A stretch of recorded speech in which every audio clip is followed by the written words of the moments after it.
राधे राधे दोस्तों। तो आज हम बात करेंगे तीज माता की कहानी। तो शुरू करते हैं।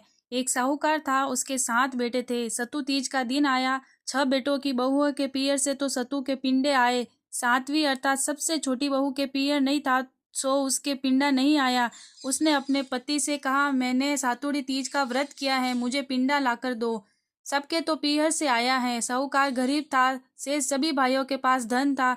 अतः अब साहूकार का लड़का हलवाई की दुकान में चोरी करने घुसा। वहां चने की दाल पड़ी थी, भट्टी में आँच भी थी। उसने दाल को भट्टी पर सेका, वही चक्की भी पड़ी थी। अब वह दाल को पीसने लगा। चक्की चलने की आवाज से दुकान का मालिक जाग गया और उसे पकड़ लिया। तब साहूकार के बेटे ने कहा कि मैं कोई चोर नहीं हूँ, आज मेरी पत्नी ने सातुड़ तीज का व्रत रखा है, उसके पियर नहीं है, इसलिए उसके पिंडा नहीं आया और मैं गरीब हूँ, केवल 1.25 सेर सत्तू का पिंडा बनाकर ले जाऊंगा, फिर तुम चाहे मुझे मारो या दरबार में पकड़वा देना।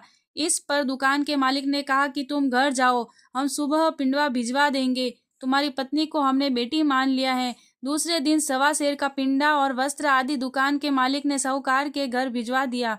उसकी सभी जेठानियां देखकर ईर्ष्या करने लगी कि उसके तो 1.25 सेर का पिंडा और बहुमूल्य वस्त्र आदि आए हैं।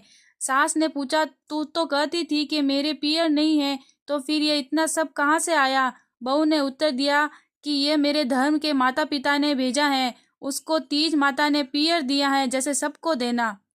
राधे राधे।